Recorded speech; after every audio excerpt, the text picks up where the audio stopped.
নমস্কাৰ বন্ধু বান্ধৱীসকল আপোনালোকক আলোড়ন এগ্ৰ'লৈ পুনৰবাৰ স্বাগতম জনাইছোঁ। বহু দিনৰ বিৰতিৰ মূৰত আমি এটা নতুনকৈ ভিডিঅ' আপোনালোকৰ আগত আগবঢ়াইছোঁ। আমাৰ নিজৰে কৰা খেতিখিনিৰ অৱস্থিতিটো আমি আপোনালোকৰ আগত দেখাব খুজিছোঁ। লগতে দেখাম আপোনালোকক ৰাইচ ট্ৰান্সপ্লাণ্টাৰৰ সুবিধা আৰু অসুবিধাসমূহ।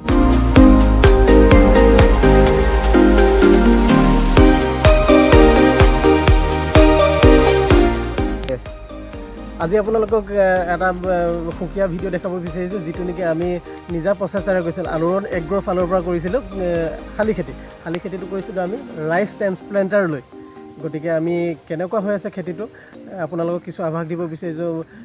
পোকে ধৰিছে নেকি, পানীৰ কিবা অসুবিধা হৈছিলে নেকি, বা এনেকুৱা জাতীয় আমি আপোনালোকক এই ভিডিঅ'টোৰ জৰিয়তে দেখাব খুজিছোঁ। গতিকে আমি ৰাইচ ট্ৰান্সপ্লাণ্টাৰৰ জৰিয়তে খেতি কৰাটো অলপ সুকীয়া হয়, ৰোৱাতকৈ হাতে ৰোৱাতকৈ অলপ সুকীয়া হয়। গতিকে কেনেকুৱা হয় দুইটা আমি পাৰ্থক্য আপোনালোকক দেখাম।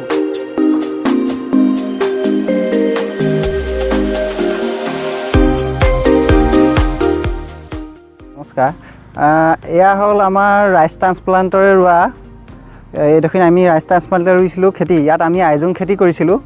এই আইজোং খেতি আমি ৰাইচ ট্ৰান্সপ্লাণ্টাৰ ৰোৱাৰ পিছত আমিনো কি কি সুবিধা পালোঁ, কি কি অসুবিধা পালোঁ, সেইখিনি আপোনালোকক জনাব বিচাৰিছোঁ।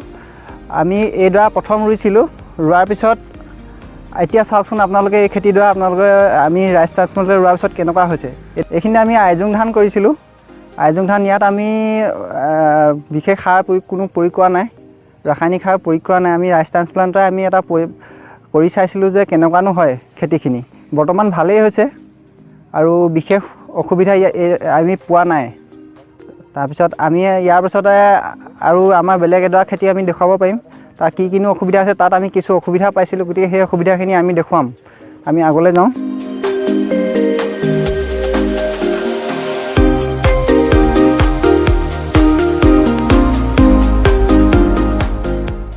আমি এইডৰা খেতি কৰিছিলোঁ, আমি ৰঞ্জিত খেতি কৰিছিলোঁ। এইডৰা ৰাইচ ট্ৰান্সপ্লাণ্টাৰ ৰুইছিলোঁ। এইখিনিৰ পৰা দেখুৱালে আপোনালোকে দেখিব পৰা লাইন হৈ আছে।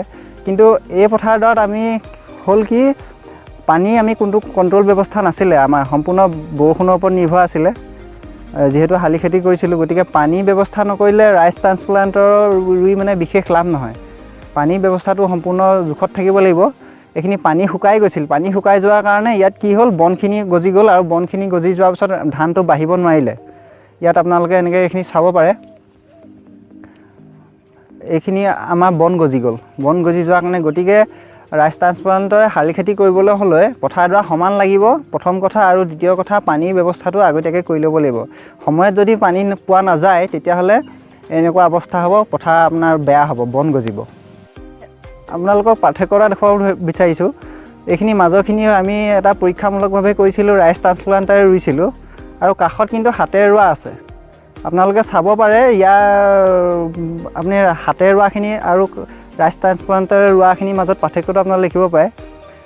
মেচিনে ৰোৱাখিনিৰ মাজত আপোনাৰ ঢেৰ বন গজিলে। তাৰ কাৰণটো হ'ল কি, মেচিনে যিখিনি ৰোৱা যায় সেইখিনি কঠীয়াখিনি হ'ল চাপৰ, আৰু বৰ্তমান মাটিডোখৰ বাম আছিল, আৰু চাপৰ কঠীয়াত আপোনাৰ পানী যদি নাথাকে সোনকালে বনটো গজি যায়।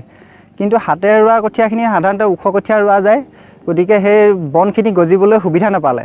আপোনালোকে ইয়াত ভালকৈ চাব পাৰে যে হাতেৰে ৰোৱাখিনিত বিশেষ বন নাই, কিন্তু মেচিনে ৰোৱাখিনিত আমাৰ বন আছে, বহুত বন আছে।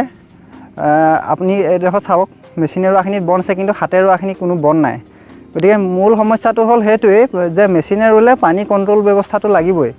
পানী যদি কণ্ট্ৰল কৰিব নোৱাৰে, গতিকে মেচিনে ৰুই লাভ নহ'ব।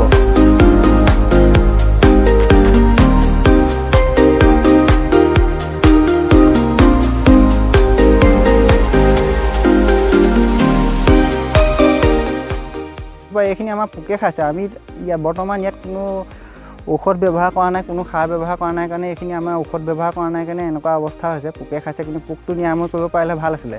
এইখিনি আছিলে আমাৰ ৰঞ্জিত ধান, উন্নত জাতৰ ৰঞ্জিত ধান। উন্নত জাতৰ ৰঞ্জিত ধানটোত হয় কি, ধানটো ওখ নহয়, গতিকে পানীৰ ব্যৱস্থাটো নাথাকিলে বনটো গজিবলৈ সুবিধা পায়। কিন্তু লগতে এইখিনি আপোনাৰ এইফালত দেখুৱাইছোঁ, এইখিনি হ'ল আপোনাৰ হাতেৰে ৰোৱা, গতিকে ইয়াত কোনো বন গজা নাই, মানে তাৰ কঠীয়াটো ওখ হয়, ধানটো ওখ হয়, গতিকে বন গজিবলৈ সুবিধা নাপায়। গতিকে ৰাইচ ট্ৰান্সপ্লাণ্টাৰৰ এটা সুবিধা আছে লগতে এটা অসুবিধাও আছে।